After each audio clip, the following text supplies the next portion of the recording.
চা বিক্রি করা ছেলেটিকে সবাই তিরস্কার করেছে, ধাক্কা দিয়েছে এবং তার কণ্ঠকে খারাপ বলেছে। কিন্তু সেই ছেলেই হয়ে গেল বিশ্বের সবচেয়ে বড় গায়ক। বন্ধুরা, আসুন এই ছেলের পুরো গল্প জানি যে কিভাবে সে বিশ্বের সবচেয়ে বড় গায়ক হয়ে উঠল। শহরের হইচই থেকে দূরে সেই পুরনো বাসস্ট্যান্ডে সকালের প্রথম রশ্মির সাথেই হট্টগোল শুরু হয়ে যেত। ধুলো, ধোঁয়া এবং ডিজেলের গন্ধের মাঝে একটা ছোট্ট অস্তিত্ব প্রতিদিন তার ভাগ্যের সাথে লড়াই করত। নাম ছিল ছোটু, বয়স মাত্র 12 বছর, কিন্তু কাঁধে দায়িত্বের বোঝা যেন কোনো বড় মানুষের চেয়েও বেশি ছিল।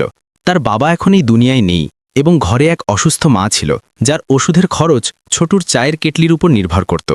ছোটুর পা খালি ছিল, তলা মাটির তাপ সহ্য করে পাথরের মতো হয়ে গিয়েছিল। হাতে লোহার সেই ভারী কেটলি, যাতে ফুটন্ত চা তার জীবনের একমাত্র সহায় ছিল। কিন্তু এই দারিদ্র্যের মাঝেও ছোটুর কাছে এমন এক সম্পদ ছিল যা কেউ ছিনিয়ে নিতে পারত না এবং কেউ কিনতেও পারত না। সেটা ছিল তার কণ্ঠ। যখন সে গাইত, তখন মনে হতো যেন বয়ে যাওয়া হাওয়া থেমে গেছে, যেন পাখিরা চিঁচি করা ছেড়ে দিয়েছে। কিন্তু আফসোস, সেই বাসস্ট্যান্ডের ভিড়ের মাঝে কারোর এত সময় ছিল না যে সেই নিষ্পাপের কণ্ঠ শুনতে পারে। দিন ঢলে পড়ছিল, সন্ধ্যার ছায়া গাঢ় হচ্ছিল। ঠিক সেই সময়ে বাসস্ট্যান্ডে একটা শানদার ট্যুরিস্ট বাস এসে থামল। বাস থেকে এক মধ্যবয়সী ব্যক্তি নামলেন। নাম ছিল মিস্টার খান্না। মখমলি কাপড়, চোখে দামি চশমা এবং হাতে সোনার ঘড়ি, তার ব্যক্তিত্ব থেকেই অহংকার ঝরে পড়ছিল। তিনি কোনো জরুরি মিটিংয়ের জন্য শহর যাচ্ছিলেন, কিন্তু বাসের টায়ারে কিছু খারাপই হওয়ায় তাকে সেখানে থামতে হলো। মিস্টার খান্না রাগে এদিক ওদিক হাঁটছিলেন। ঠিক তখনই ছোটু তার কেটলি নিয়ে তার কাছে পৌঁছালো। সে বড় আশায় তার বড় বড় চোখ তুলে বলল, সাহেব, কড়া আদা দেওয়া চা খান, সব টেনশন দূর হয়ে যাবে। খান্না সাহেব তার দিকে তাকালেনই না এবং ধমক দিয়ে বললেন, সর এখান থেকে, মাথা আগে থেকেই খারাপ। ছোটুর এমন ধমক খাওয়ার অভ্যাস ছিল। সে সেখানেই কাছে একটা পাথরে বসে পড়ল এবং অপেক্ষা করতে লাগল যে হয়তো সাহেবের মন বদলাবে। খালি সময়ে তার রুহ নিজে থেকেই সুর ছেড়ে দিত।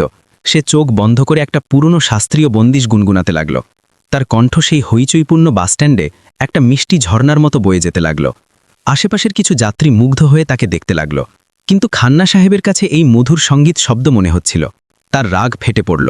তিনি দ্রুত ছোটুর দিকে এগিয়ে গিয়ে চিৎকার করে বললেন, এই ছেলে, এটা কি চেঁচাচ্ছে? আগেই বাস খারাপ হয়ে আমার লক্ষ লক্ষ টাকার ক্ষতি হচ্ছে, আর তুই এখানে তোর কান্না গেয়ে যাচ্ছিস? এই গান বাজনা বন্ধ কর, আর ভিক্ষে করতে হলে অন্য কোথাও যা। ছোটু ভয়ে কেঁপে উঠল। তার কণ্ঠ গলায় আটকে গেল। সে কাপা কাপা গলায় বলল, সাহেব, আমি ভিক্ষে করছি না, আমি তো বস। খান্না সাহেব দেখলেনও না, একটা জোরে ধাক্কা ছোটুকে দিয়ে মারলেন। ছোটুর ছোট্ট শরীরটা হাওয়ায় উড়ে গিয়ে সরাসরি পাথরের মাটিতে পড়ল। তার হাত থেকে কেটলি ছিটকে গেল এবং সব ফুটন্ত চা তার ছোট্ট পা এবং হাতে পড়ে গেল। ছেলেটার একটা যন্ত্রণাদায়ক চিৎকার বেরিয়ে এলো, যা পুরো বাসস্ট্যান্ডে গুঞ্জন তুলল। তার চোখ থেকে বর্ষার মতো অশ্রু ঝরতে লাগল। যন্ত্রণা এত ছিল যে সে কথাই বলতে পারছিল না। কিন্তু খান্না সাহেবের মন গলেনি। তিনি তার পকেট থেকে একটা মোড়ানো 10 টাকার নোট বের করে তার মুখের ওপর ছুঁড়ে দিয়ে বললেন, এই নে তোর চায়ের পয়সা, আর আজকের পর আমার সামনে তোর এই নোংরা কণ্ঠ বের করিস না।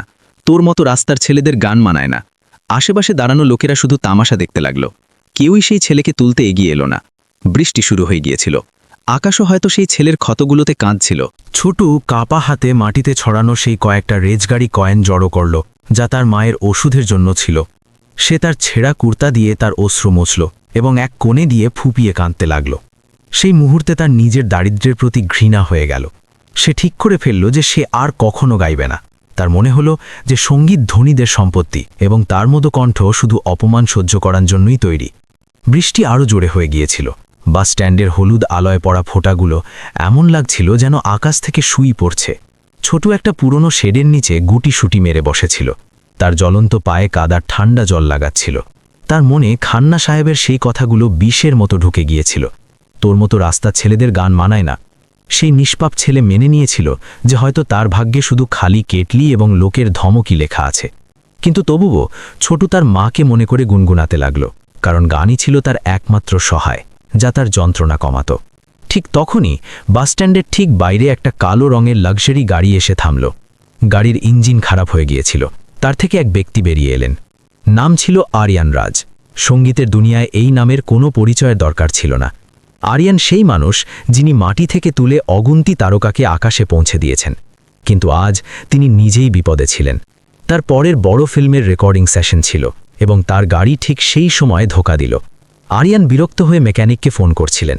ঠিক তখন হাওয়ার শব্দের সাথে একটা খুব ধীরে কান্নার মতো কণ্ঠ তার কানে পড়ল, যাতে এক অদ্ভুত টান ছিল। আরিয়ানের সঙ্গীতকার মন অস্থির হয়ে উঠল। তিনি ফোন কেটে দিয়ে সেই কণ্ঠের পিছু নিয়ে শেডের পিছনে পৌঁছালেন। সেখানকার দৃশ্য দেখে আরিয়ানের পা থেমে গেল। একটা ছোট্ট ছেলে, যার কাপড় ছেঁড়া, যে যন্ত্রণায় কাঁপছে। সে কাঁদতে কাঁদতে তার মায়ের জন্য একটা লড়ি গুনগুনাচ্ছে। তার কণ্ঠে সেই খরচ এবং সেই রু ছিল যা বড় বড় গায়করা বছরের পর বছর রিয়াজ করেও পান না। আরিয়ানের মনে হলো যেন তাকে কোনো অমূল্য ধন পাওয়া গেছে। আরিয়ান ধীরে ধীরে তার দামি স্মার্টফোন বের করে অন্ধকারে সেই ছেলের একটা ভিডিও রেকর্ড করতে শুরু করলেন। তিনি দেখতে চাইছিলেন যে এই কণ্ঠ সত্যিই প্রাকৃতিক কিনা, নাকি তার ভুল। যেই ছোট অন্তরা গাইল, মা, ও মা, তোমার কোলে ঘুমিয়ে পড়ি, আরিয়ানের চোখ থেকে এক ফোঁটা অশ্রু ঝরে পড়ল। তার বোঝা গেল যে এই ছেলে কোনো সাধারণ ভিখারি নয়, বরং সরস্বতীর বরদান। আরিয়ান তার কাছে গেলেন এবং তার কাঁধে হাত রাখলেন। ছোট বিদ্যুতের মতো লাফ দিয়ে উঠল এবং ভয়ে পিছিয়ে গেল। তার মনে হলো যে হয়তো খান্না সাহেব তাকে আবার মারতে এসেছেন। সে হাত জোর করে গিড়গিড়াতে লাগল, সাহেব, আমাকে মারবেন না, আমি গাইছিলাম না, আমি তো চলে যাব এখান থেকে। আরিয়ানের মন গলে গেল। তিনি ঝুঁকে ছোটুর নোংরা এবং আহত হাত দুটো নিজের হাতে নিলেন। আরিয়ান বড় ভালোবাসায় বললেন, বাবা, ভয় পেও না, আমি তোমাকে মারতে আসিনি, আমি তো তোমার কণ্ঠের দিওয়ানা হয়ে গেছি। তোমার নাম কি? ছেলে হেঁচকি তুলে জবাব দিল, ছোটু। আরিয়ান হাসলেন, ছোটু, তোমার এই কণ্ঠে সেই জাদু আছে যা বড় বড় প্রাসাদ কাঁপিয়ে দিতে পারে। তুমি আমার সাথে চলবে? আমি তোমাকে এমন এক জায়গায় নিয়ে যাব যেখানে লোকেরা তোমার কণ্ঠ শোনার জন্য তৃষ্ণায় থাকবে। ছোটুর নিজের কানেই বিশ্বাস হচ্ছিল না। কিছুক্ষণ আগেই তাকে রাস্তার ছেলে বলে ধাক্কা দেওয়া হয়েছিল, আর এখন এই ধনী লোক তাকে সাথে নিয়ে যাওয়ার কথা বলছে। ছোটু তার মাকে ভেবে বলল, আমার মা অসুস্থ সাহেব, আমি চলে গেলে তাকে ওষুধ কে দেবে? আরিয়ান সেই মুহূর্তে তার ওয়ালেট থেকে কিছু টাকা বের করে কাছে দাঁড়ানো এক ধাবার মালিককে দিয়ে বললেন, এই নাও, এই ছেলের মায়ের কাছে ওষুধ এবং খাবার পৌঁছে দাও, কাল থেকে তার দায়িত্ব আমার কোম্পানি নেবে। আরিয়ান ছোটুর হাত ধরলেন এবং তাকে তার শানদার গাড়ির পিছনে সিটে বসালেন। ছোটু প্রথমবার মখমলি সোফার অনুভূতি পেল। গাড়ি যেই এগোলো, ছোটু জানালা দিয়ে বাইরে তাকালো। সেখানে সেই খান্না সাহেবই তার বাস ঠিক হবার অপেক্ষায় ছিলেন। খান্না সাহেবের নজর গাড়ির ভিতর বসা ছোটুর ওপর পড়ল। তার চোখ আটকে গেল। যে ছেলেকে তিনি কাদায় ফেলে দিয়েছিলেন, সে আজ শহরের সবচেয়ে বড় সঙ্গীতকারের সাথে যাচ্ছে। গাড়িতে বসতেই আরিয়ান সেই ভিডিও তার সোশ্যাল মিডিয়া পেজে আপলোড করে দিলেন এবং ক্যাপশন লিখলেন, মিলুন ভারতের পরবর্তী সুপারস্টারের সাথে। মাত্র 15 মিনিটের মধ্যে সেই ভিডিও ভাইরাল হতে লাগল। হাজার হাজার কমেন্ট আসতে লাগল, এই ছেলে কে? কি দিব্য কণ্ঠ! আরিয়ানের ফোন বাজতে লাগল, কিন্তু তিনি ফোন সাইলেন্ট করে ছোটুর দিকে তাকিয়ে বললেন, প্রস্তুত হও ছোটু, আজ থেকে তোমার দারিদ্র্যের শেষ এবং এক নতুন অধ্যায়ের শুরু হচ্ছে। শানদার গাড়ি যখন শহরের ঝলমলে রাস্তা দিয়ে যাচ্ছিল, তখন ছোটু জানালায় লেগে বাইরে দেখছিল। তার মনে হচ্ছিল যেন সে কোনো স্বপ্ন দেখছে। উঁচু উঁচু বিল্ডিং, রঙিন আলো এবং দ্রুত ছুটে যাওয়া গাড়ি, এসব তার চায়ের কেটলির দুনিয়া থেকে কোস দূরে ছিল। আরিয়ান রাজ বারবার তার ফোনের স্ক্রিন দেখছিলেন, যেখানে ছোটুর সেই ভিডিও জঙ্গলের আগুনের মতো ছড়িয়ে পড়েছিল। মাত্র 2 ঘন্টায় তা 2 মিলিয়নের বেশি লোক দেখে ফেলেছিল। গাড়ি যেই আরিয়ানের ভব্য মিউজিক স্টুডিওর সামনে থামল, সেখানকার দৃশ্য দেখে ছোটুর নিঃশ্বাস থেমে গেল। সাদা মার্বেলের দেয়াল এবং কাঁচের বড় বড় দরজা। আরিয়ান ছোটুর হাত ধরে তাকে ভিতরে নিয়ে গেলেন। ভিতরের তাপমাত্রা বাইরের গরম থেকে একদম আলাদা ঠান্ডা ছিল। আরিয়ান তার অ্যাসিস্ট্যান্টকে বললেন, রোহন, প্রথমে একে পরিষ্কার কাপড় দাও এবং এর ক্ষতগুলোতে ব্যান্ডেজ করাও, আর হ্যাঁ, এর জন্য শহরের সেরা হোটেল থেকে খাবার আনাও। 1 ঘন্টা পর যখন ছোটু বাইরে এলো, তাকে চেনা যাচ্ছিল না। সে একটা সাদা কুর্তা পাজামা পরেছিল। তার চুল সাজানো ছিল এবং তার মুখের নিষ্পাপতা আরও উজ্জ্বল হয়ে উঠেছিল। আরিয়ান তাকে রেকর্ডিং রুমের ভিতরে নিয়ে গেলেন। সেখানে বড় বড় কালো ফোমের প্যানেল লাগানো ছিল এবং মাঝে একটা দামি গোল্ডেন মাইক দাঁড়িয়েছিল। আরিয়ান ছোটুর কানে একটা বড় হেডফোন লাগিয়ে দিয়ে বললেন, ঘাবড়েও না বাবা, শুধু চোখ বন্ধ করো এবং তোমার মাকে মনে করো। ভাবো যে তুমি সেই বাস স্ট্যান্ডেই আছো এবং তোমার রুহ থেকে গাইছো। সঙ্গীতের ধীর সুর বাজতে শুরু হলো। ছোটু চোখ বন্ধ করল। তার মনে পড়ল সেই মুহূর্ত যখন খান্না সাহেব তাকে ধাক্কা দিয়েছিলেন। তার মনে পড়ল তার মায়ের কাশির মুখ। তার বুকের ভিতর জমে থাকা সব যন্ত্রণা তার কণ্ঠ হয়ে ফেটে পড়ল। সে যেই প্রথম আলাপ নিল, স্টুডিওর বাইরে বসা সাউন্ড ইঞ্জিনিয়ারদের হাত থেকে হেডফোন পড়ে গেল। সবার চোখে অশ্রু ছিল। সেটা কণ্ঠ ছিল না, সেটা ছিল এক প্রার্থনা। রেকর্ডিং শেষ হতেই আরিয়ান দৌড়ে ভিতরে এসে ছোটুকে জড়িয়ে ধরলেন। তিনি বললেন, ছোটু, তুমি আজ ইতিহাস রচনা করে ফেলেছ। এই গান কাল যখন দুনিয়া শুনবে তখন সবাই স্তব্ধ হয়ে যাবে। পরের সকালে যখন সূর্য উঠল তখন ছোটুর নাম পুরো দেশের জিভে ছিল। টিভি নিউজ চ্যানেলে তার ছবি চলছিল। বাসস্ট্যান্ডের চা বিক্রেতা হয়ে গেল ইন্টারনেট সেন্সেশন। বড় বড় নিউজ রিপোর্টার সেই বাসস্ট্যান্ডে পৌঁছে গেল যেখানে ছোটু চা বিক্রি করত। এদিকে একটা শানদার হোটেলের ঘরে মিস্টার খান্না বসে তার খবরের কাগজ পড়ছিলেন। হঠাৎ তার নজর টিভিতে পড়ল। স্ক্রিনে সেই ছেলেই ছিল যাকে তিনি কাল ধাক্কা মেরে বের করে দিয়েছিলেন। অ্যাঙ্কার চিৎকার করছিল। এই ছেলের এক ঝলক পাওয়ার জন্য লোকেরা উন্মাদ, তার সরলতা সবার মন জয় করে নিয়েছে। খান্না সাহেবের হাত থেকে চায়ের কাপ ছুটে পড়ে গেল। তার কপালে ঘাম বেরিয়ে এলো। তার মনে পড়ল যে তিনি সেই ছেলের সাথে কি বেয়াদবি করেছিলেন।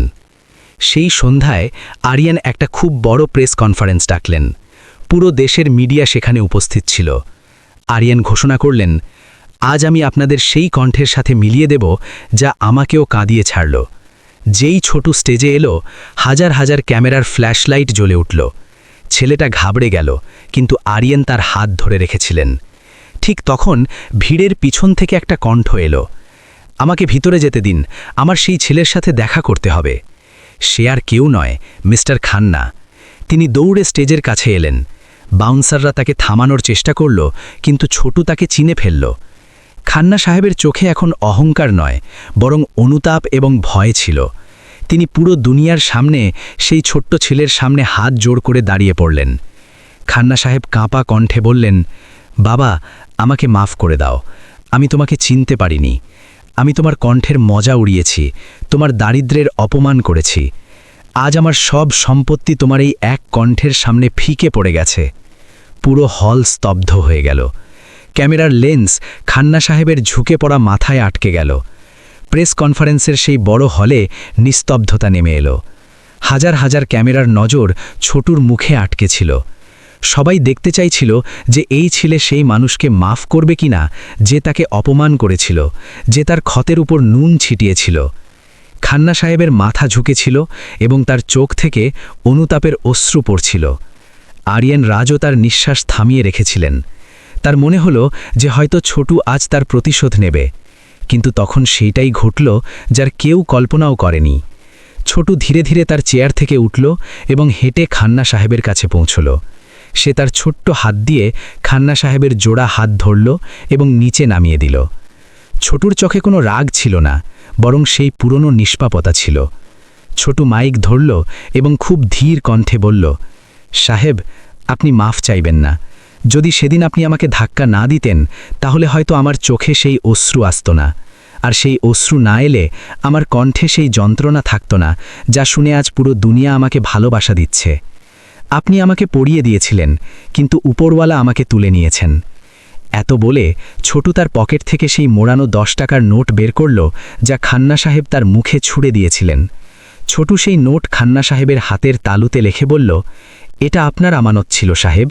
সেদিন এটা আমাকে খুব মানিয়েছিল, কিন্তু আজ আমি এটা আপনাকে ফেরত দিচ্ছি, কারণ এখন আমার এর দরকার নেই। এখন আমার শুধু দোয়ার দরকার। পুরো হল করতালির গর্জনে গুঞ্জে উঠল। অনেক সাংবাদিকের চোখে অশ্রু ছিল। খান্না সাহেব ফুপিয়ে ফুপিয়ে কাঁদতে লাগলেন। তার বোঝা গেল যে মানুষ কাপড়ে নয়, তার চরিত্র এবং কর্মে বড় হয়। তিনি সেই মুহূর্তে স্টেজে ঘোষণা করলেন যে তিনি তার সম্পত্তির একটা বড় অংশ সেই গরিব ছেলেদের শিক্ষার জন্য দান করবেন যারা রাস্তায় কাজ করতে বাধ্য। কিছুদিন পর ছোটুর প্রথম গান মাদার মাদার বিশ্বের সব চার্টে নাম্বার 1-এ ছিল। সে রাতারাতি কোটিপতি হয়ে গিয়েছিল, কিন্তু তার সবচেয়ে বড় খুশি সেই ছিল যখন সে তার মাকে শহরের সবচেয়ে বড় হাসপাতালে নিয়ে গেল এবং ডাক্তাররা বললেন যে এখন তিনি পুরোপুরি সুস্থ হয়ে যাবেন। তো বন্ধুরা, তোমাদের এই ছেলের গল্প কেমন লাগলো আমাদের কমেন্টে অবশ্যই জানাও, এবং তোমরা এই ভিডিওটা দেশের কোন কোণ থেকে দেখছো সেটাও অবশ্যই জানাও।